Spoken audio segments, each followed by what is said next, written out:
لا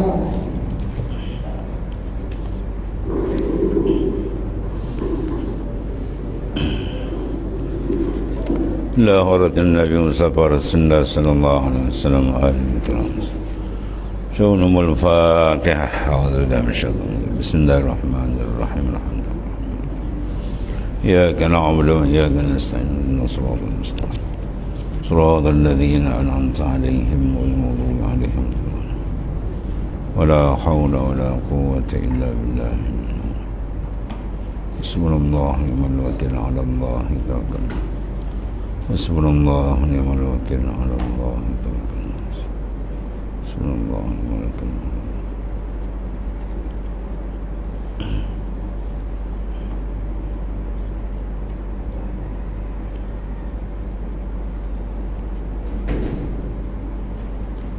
Astagfirullah.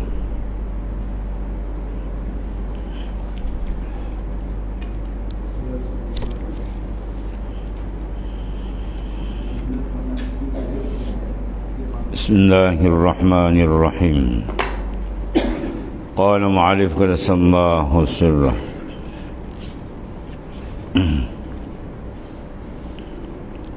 Bermula fana itu 3 pangkat. Fana maknanya Allah Ta'ala bukakan qalbi insan untuk menghadap kepada dia, sehingga nyata antabdu azamatillah, terselah dalam qalbi dia akan pandangan hanya kepada kebesaran Tuhan saja, iaitu ru'yatullahi bila khalqin. Dia banyak tarif macam-macam ulama bagi.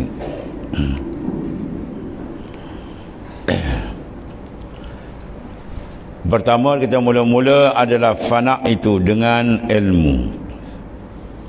Yang ini seperti bahawa engkau ketahui akan segala makhluk itu semuanya hilang. Kullu man 'alaiha fanin. Dia mengetahui, sudah ada dalam pengetahuan bahawasanya pengetahuannya makhluk hakikatnya hilang, akan binasa, cuma lambat cepatnya. Yang kekal ialah zat Allah Subhanahu wa ta'ala.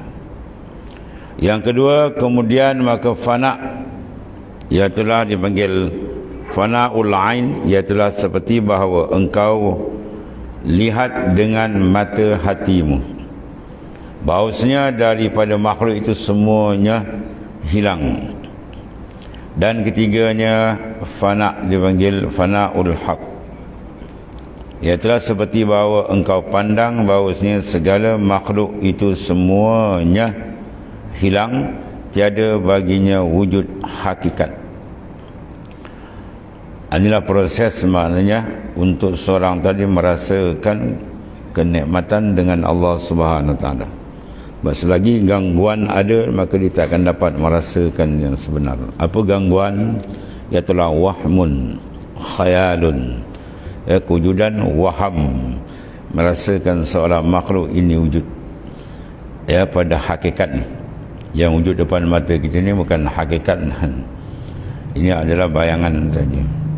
Wujud makhluk yang kita nampak ni bukan hakiki. Wujud yang hakiki dipanggil wujudul mutlak. Wujud yang hakiki dipanggil wujud mutlak. Apa makna wujud mutlak? Wujud yang tidak terikat dengan sesiapa pun.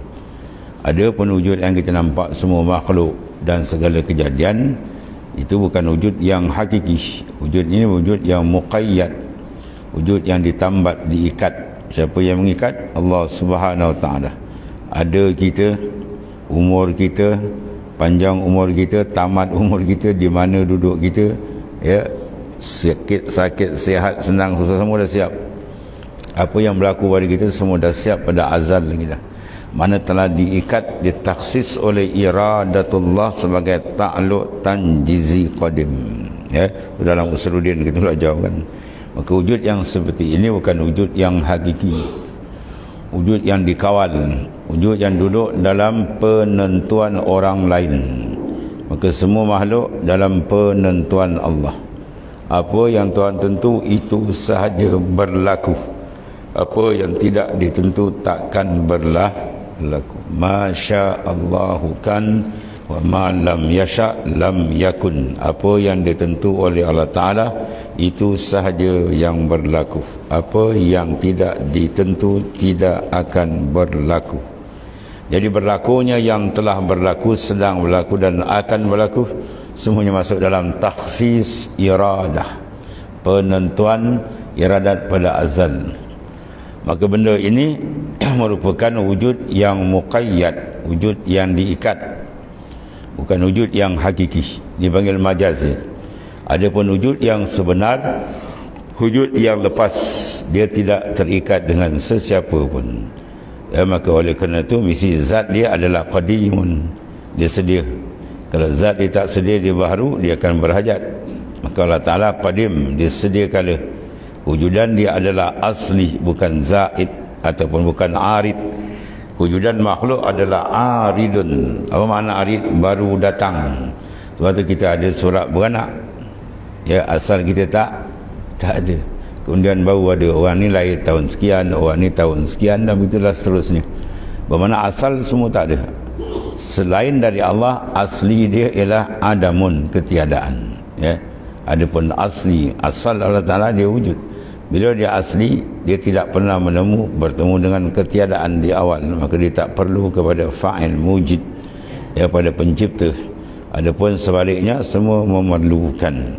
Maka benda yang memerlukan asalnya tiada dan kembali kepada tiada, dia akan hilang. Jadi bermula fana itu 3 peringkat. Pertama, mesti ada dalam ilmu, dia kena faham bahawa makhluk ni semua akan hilang, menunggu masa, ya. Di kulli syai'in ajal, tiap-tiap satu ada tempohan akhir dia. Kemudian fana dalam pandangan qalbi dia. Kita latih supaya memandang semua ni akan hilang, ya, dan itu hakikatnya, tunggu masa. Dan kemudian fana al-haq, fana'ul haq itulah seperti bahawa kau pandang sini dengan mata dalam, bahawa segala makhluk itu sebenarnya semuanya akan hilang. Jaza baginya wujud yang hakiki. Mana wujud yang hakiki apa? Wujudul mutlak, wujud yang hakiki. Adapun yang tidak mutlak, lawan dia muqayyad, itu bukan wujud hakiki, ya. Kerana wujud dia terikat dengan yang lain. Habis itu. Kerana demikian itulah, maka fana itu 3 bahagi. Pertama, fana mana lenyap, lebur segala perbuatan itu. Seperti kata mereka itu, tiada yang berbuat hanyalah Allah Ta'ala. La fa'il illallah, ay hakikatan. Tiada yang membuat, tiada yang berbuat, tiada fa'il mal, yang mencipta, yang menjadi pada hakikatnya, melainkan Allah Subhanahu wa Ta'ala. Adapun yang ada pada makhluk ini semua majaz, sandar, ambil nama sahaja, bukan hakikat. Ambil nama saja. Air pipe tu ambil nama, sebab air yang ada dalam pipe tu bukan air pipe. Pipe bosi, mana ada air. Kalau kita perat, melecet tangan pun tak keluar air. Ya, air sebenarnya bukan air pipe, itu air takungan. Kalau sendan durian tunggal ni kan, sini tahu, sama juga ambil tempat sama, takungan air dia tu air sebenar. Atau disedutnya air telaga, air sungai, lalu di batang pipe dinamakan air pipe. Sebenarnya bukan air pipe. Walaupun mata zahir nampak air pipe, sebenar hakikat bukan dia, itu air lain, air takungan tentu. Itulah mudah faham gitu. Jadi perbuatan makhluk walaupun nampak zahir pada makhluk, pada hakikatnya gerak daripada dia perancangan dah siap dulu lagi, sebelum kita ada sudah siap kertas kerja. Kalau kita kertas kerja, Tuhan Allah punya lagi besar, bukan kertas kerja, taksis iradat yang menentukan, dan tidak ada satu benda yang terlepas dalam taksis iradah Allah Ta'ala, ya. Ini perlu kepada apa? Dan pandangan dalaman. Dan pandangan dalaman mesti dia ada makrifat, pengenalan dulu. Sebab letak pengenalan, dia kenal. Kalau macam orang kafir, dia tak kenal Tuhan, dia tak nampak benda ni. Kemudian baru disusul pandangan kedua dalam mata hati. Kemudian barulah pana'ul haq, mana lenyap semua sekali yang dirasakan, terasa dalam kalbi dia, perasan, ialah wujud yang hakiki, ialah wujudullah Ta'ala. Yang kedua, fana segala sifat. Pembagian dibagi mana kita melenyapkan af'al perbuatan makhluk dalam memandang perbuatan Allah. Yang kedua, kita lenyapkan sifat makhluk dalam memandang sifat Allah SWT. Ya, sifat iaitulah seperti kata mereka itu tiada yang hidup. Al-hayy, apa makna hayy? Zatun muttasif bil hayah. Hayyun makna zatun muttasif bil hayah, zat yang bersifat dengan hayat, maka dia nama dia hayyun. Ya, zat tu nama dia hayyun. Hayyun tu isim, adapun sifat dia ialah hayatun, hayat. Ya, alimun, alim tu isim, nama, maka zat dia dipanggil apa? Sifat dia panggil ilmu. Zatun muttasif bil ilmi, zat yang bersifat dengan ilmu, maka dipanggil alim. Mana dia yang punya ilmu, maka dipanggil dia yang mengetahui. Ya, tu. Dan ketiganya fana pada segala zat, seperti kata mereka itu yang maujud hanyalah Allah. Yang maujud mana maujud pada hakikat, ya, maujud pada hakiki dia ialah Allah Ta'ala. Sebab apa dia kata maujud? Yang sebenar Allah Ta'ala dia tak nampak lagi makhluk. Sebab apa tuan? Sebab dia terbuka. Orang yang sudah terbuka qalbi dia dengan sebenar-benar futuhat Allah Ta'ala buka, maka nur memandang kewujudan yang sangat dahsyat menenggelamkan pandangan wujud makhluk yang bersifat sandar saja. Wujud yang hakiki. Faham tak? Sebab misalnya bayang dengan tuan bayang. Ya, kalau kita buat misal tu dah mudah nampak. Lagi jauh kita nampak bayang seorang, kita nampak tuan dia, nampak bayang. Bila kita nampak bayang dia, kelibat bayang dia, maka yakinlah kita secara ilmu kita mesti ada tuan dia. Siapa? Cuma tak tahu siapa kita. Maka kita tengok bayang tu makin dekat. Tiba dekat betul, kita pun nampak. Oh, ente. Ya, Muhammad, Dolar ke Kasim ke, ikutlah siapa nama dia kan, Yusuf ke. Bila nampak dia je, bayang kita pandang tak? Pandang bayang je lah. Tak pandang dan tuan depan kita pandang bayang. Kata, hei, aku depan kau pandang bayang kau apa lagi? Faham tak? Dia sementara dia menampak betul-betul terbuka dengan tuan dia, lagi jauh dia panggil bayang. Dia dekat tam, pup, dia nampak tuan, bayang tak nampak lah. Dan bayang orang tak kira kan. Berapa orang datang? 4. Mana? Tuan 3 lagi. Bayang dia. Kau ni gila bayang kau ni itu. Orang tak kira bayang, tapi nampak dah bayang. Nampak? Ada tak bayang? Ada, tapi orang kira tak? Sebab nisbah wujud tuan dia dengan bayang hilang, bayang tak kira. Begitulah nisbah makhluk, bila seorang dibukakan makrifat itu dengan Tuhan, hilang. Kiraan kepada bayang itu tak ada kira. Kiraan kepada makhluk, sebab makhluk semua dipanggil membayangi kewujudan Allah Ta'ala. Wujudku bayanganmu, bukan maknanya Tuhan dan kita sama, bukan. Mana wujud bayang maksudnya dalil. Bayang menunjukkan ada Tuhan. Begitu juga makhluk ini, dia sebagai membayangi kewujudan Tuhan. Wujud makhluk membayangi adanya kewujudan Allah SWT, pentadbir. Itu maksudnya. Jadi sebelum dia dekat, masih jauh lagi dengan dalil bayang, maka dia tak nampak tepat. Tapi bila dah nampak tepat tuan dia, bayang tu hilang. Tu bila hilang bayang, menandakan dia sudah hampir, dah terbuka. Itu dipanggil fana. Dia fana mana lenyap yang lain. Sebab apa? Kelenyapan kewujudan lain ditenggelami oleh terangnya wujud yang zati. Wujud yang sebenar-benar wujud ialah Allah SWT. Bila dirasa tu dalam cermin hati, bukan pandangan luar. Sebab luar tak mampu pandang. Al-basar la yara illal haq, wal basira la tara illal haq. Mata luar dia tak layak melainkan dipandang makhluk sahaja. Bayang dia yang nampak ialah mata dah dalam qalbi kita, roh, sir. Itu disyarat dalam hadis sahih Nabi, anta mudallah ka'annaka tara, fa in lam takun tara fa innahu yarak. Ya, itu dikatakan makam muraqabah dan musyahadah. Ini nak dapat ni kena proses tuan-tuan. Kita akan terbuka. Ya. Sahibul haqiqah ghaba 'anil haq bi syuhudil malikil haq. Orang yang duduk makam hakikat ni, ya ghaba 'anil khalqi, lenyap pandangan dalam daripada makhluk.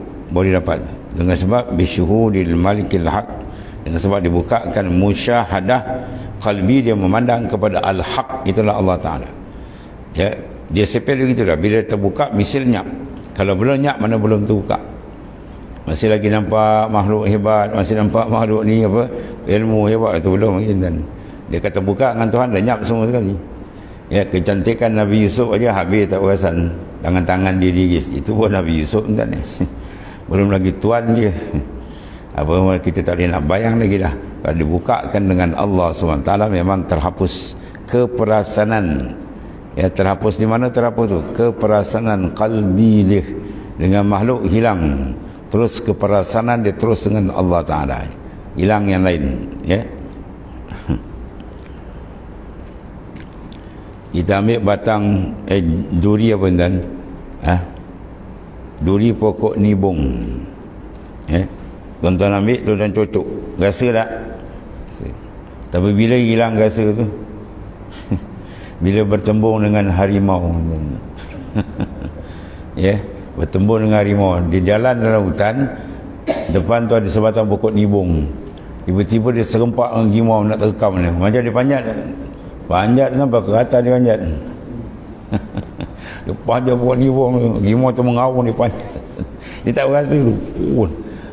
Bila harimau tu hilang, dia rasa balik, aduh, dia melaung. Dia cabut satu-satu.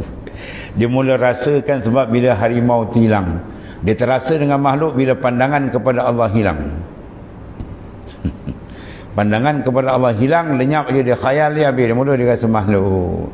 Tapi bila dia buka pandangan dengan Allah, hilang makhluk. Itulah maksudnya. Ya, biar terbuka yang besar, yang kecil ni hilang. Tapi kalau tak terpandang yang besar, dia masih rasa lagi yang kecil. Ya. Dia kira duit RM1 dia masih nampak ada lagi. Kalau dia nampak 10 juta, tak pandang duit RM1. Duit RM1, RM10 tak pandang, lain nampak yang besar. Begitulah, bila terpandang yang besar, hilang yang kecil. Bila masih nampak yang kecil, menandakan belum terbuka yang besar, tuan. Kalau qalbi dia terbuka dengan Tuhan, lenyap kan. Ya, lenyap. Wa ma ramaita iz ramaita walakinnallaha rama. Bukan kau yang melontar, yang Muhammad, pada hakikat yang melontar ialah Allah. Itu dua benda tu. Situ kalau benda dia masuk je lain tu, tuan-tuan, qalbi kita, jasad tak layak masuk kan. Jasad kita ni layak masuk liang lahat ni. Tunggu masa tu kan. Tapi esok lusa masuk liang lahat. Yang nak masuk betul ni, yang tak mati ni hakikat kita. Ar-ruh, as-sir, fuad, syarat, banyak nama-nama yang diberi dalam Quran. Ya, tu. Dia ni sebelum padam, sebelum kita balik ni, naikkan tinggi, setinggi-tinggi pencapaian pengenalan dia dengan Allah. Sebab ni benda pengaruh di sana. Kalau sini hebat, sana lagi hebat. Dibuka kan. Sebab tu kalau mengenal sekadar ilmu yakin, dia dapat lihat sekadar ilmu yakin. Kalau ainul yakin, sekadar tu. Kalau hakul yakin, sekadar tu. Kalau kamalul yakin, lagi hebat. Ya, kekerapan dia melihat Allah besok lagi kerap dan lagi hebat, lagi terang. Bergantung dengan makrifat dia. Sebab tu ulama-ulama dia bermati-matian dia mengasah hadid basaral iman bil muraqabah. Asah iman kamu dengan banyak melakukan muraqabah. Muraqabah ni dia bagi kita gilap, kita asah bagi tajam lagi pandangan makrifat dia dengan Allah Taala. Sebab benda bila tajam lagi sedap kan. Kita bawa pisau tajam gigis sayur, laju. Kalau bawa pisau tumpul tuan-tuan, menggigit daging, menganjal-nganjal, sakit jiwa. Kalau tajam dah sekejap sop kan. Kita pernah tengok satu budak dia pakar betul melapah kan ni. Dia punya pisau, dia punya tajam. Kalau letak bulu gomah tak putus. Dia lapar sekejap seekor lembu. Kita pula pas kau pisau tak pernah berasa. Wow, benda. Nak tercabut. Sakit kita punya tangan menggigil kan. Lengoh sendi-sendi. Apa? Tak tajam. Bila tak tajam, sakit nak mandang, payah. Bila guna pisau tak tajam, payah untuk menguruskan kerja itu. Tapi kalau pisau tajam, dia laju. Begitulah makrifat. Bila tajam, dia tengok sap. Mata dia jatuh je pada makhluk, mata dalam tu menghadap Allah Ta'ala. Bahkan kadang-kadang belum pandang dia dah menghadap. Itu konteks yang boleh kuat Sayyidina Abu Bakar As-Siddiq tu kedudukan ni. ma ra'aitu syai'an illa wa ra'aitullah qablah. Aku tak lihat mata keluar kepada makhluk melainkan mata dalam aku dah menghadap Allah Ta'ala. Itu Sayyidina Abu Bakar punya iman. Sebab tu Rasulullah mengatakan ma faddala Abu Bakar bi kasrati salat wa siyam walakin ma qarra fi batni. Tidaklah lebih Sayyidina Abu Bakar tu dengan sebab banyak sembahyang puasa, memang tu banyak, tapi satu lagi rahsia besar, barang tersemat dalam kalbi dia, itulah makrifat.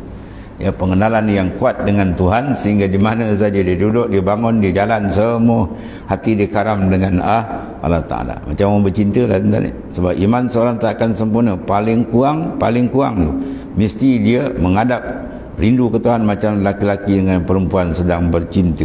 Macam mana rasa dia? Duduk bangun ingat dia kan. Itu paling kurang tu kena ada. Kalau tak, memang lemah sangat iman itu. Lebih tinggi dari kita lagi dahsyatlah Tuhan buka kan, sampai mengalami fana ni. Fana dia lenyap yang lain. Allah tu nikmat tak boleh nak diberitahu, sebab rasa tak boleh nak dinukil dengan kertas.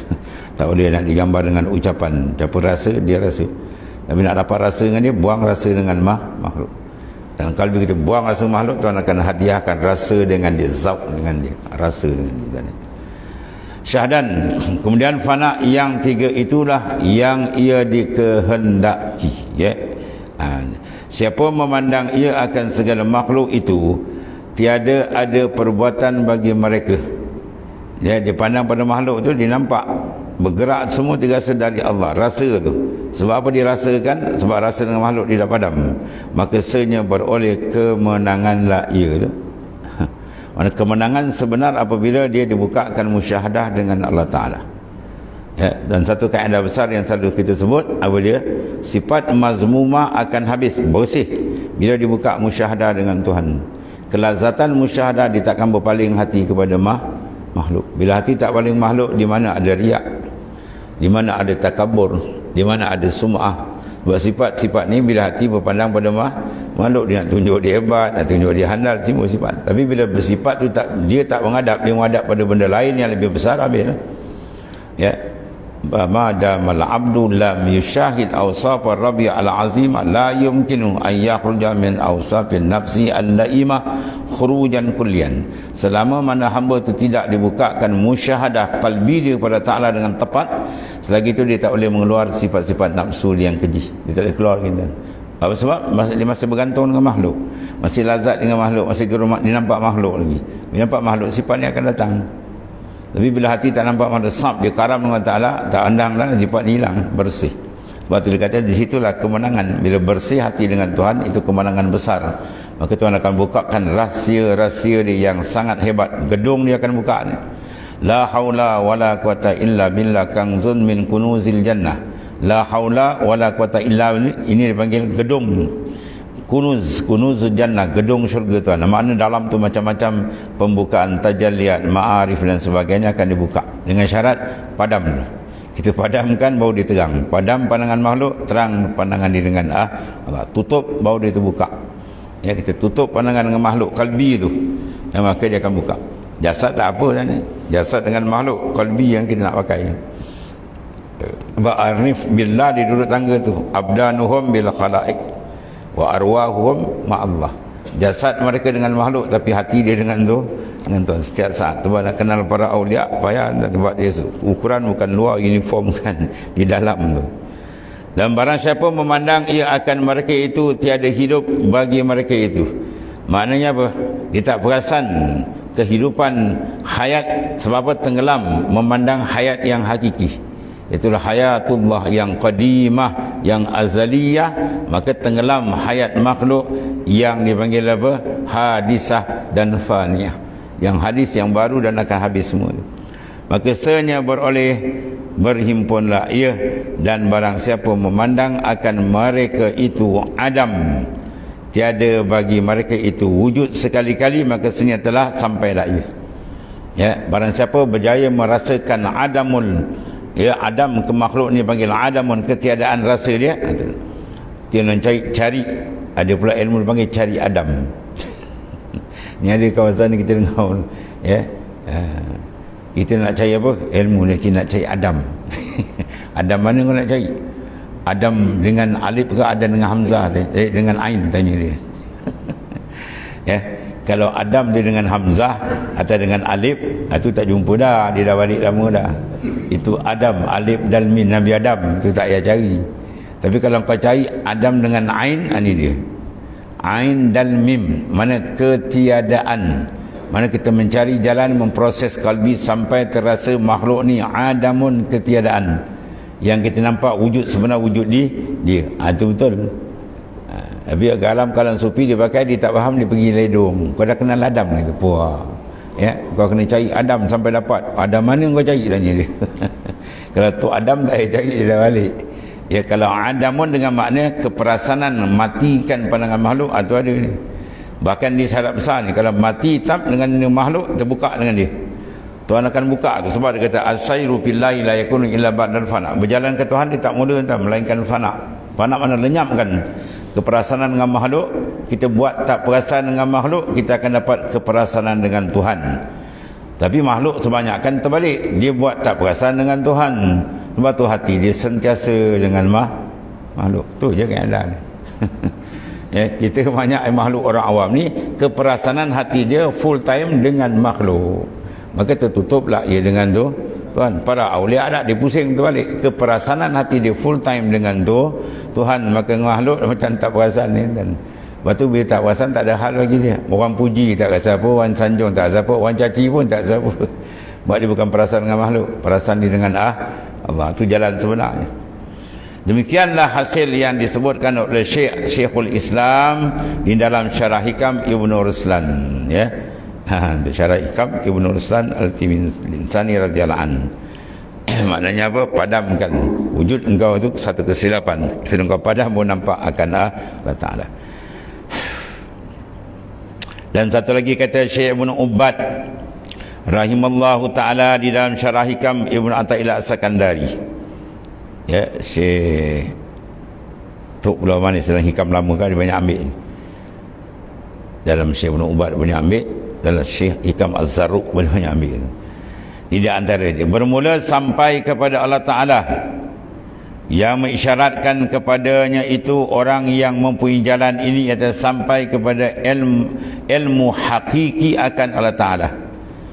Bermula kepadanya lah kesudahan segala orang yang salik, yang berjalan, dan sampai perjalanan segala orang yang berjalan. Ada pun sampai kepada mafhum antara segala zat itu, maka itu maha tinggi, ya, maha tinggi ia daripadanya. Mana sampai pada hakikat zat itu tak dibuka dengan kunhi zat, tak ada siapa tahu. Itulah kedahsyatan Allah Ta'ala yang maha hebat. Ditutup, tak ada siapa tahu. Cuma mengetahui sekadar pembukaan makrifat secara yang dibuka. Pengenalan, ialah keperasanan qalbi kita tu, peringkat dia makin naik, makin terang, makin terang. Itu di antara makna makrifat yang sebenar. Bila dipadamkan dengan makhluk baru sampai. Faslun wasal, kerat baru sampai. Kerat apa? Keperasanan qalbi kita dengan makhluk. Dan kita banyakkan akan zikrullah supaya nur dia lebih terang. Mula dia akan sentiasa ma'allah, kun ma'allah, kemudian tarallaha kun, bentuk diri kamu bersama dia, sentiasa rasakan, ya. Barulah tarallaha ma'ak, atau buka engkau melihat akan Allah Ta'ala ma'ak. Itulah wa huwa ma'akum aynama kuntum, wa huwa atatum ma'akum. Kita tak boleh bersama Tuhan, Tuhan yang bersama kita. Dia yang kawal kita, dia yang menjaga, dia mengurus. Allahu yudabbirus samawati wal ard, Tuhan yang mentadbir langit dan bumi. Keperasanan itu nak diterangkan, lagi terang keperasanan dia, perasaan dia dengan Allah, maka lagi cantik dan lagi tinggi iman dia, ya. Kemudian kata Imam Junaid radhiyallahu anhu, wallahu a'lam. Bismillahirrahmanirrahim. Alhamdulillahirabbil alamin, wassalatu wassalamu ala sayyidina Muhammad. Allahumma fa inna khaira kullahu bi anta. Alhamdulillah. Subhanakallahumma.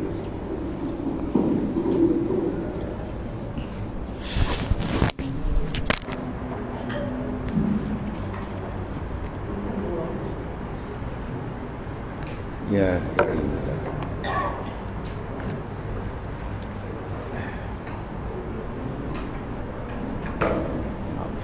ya.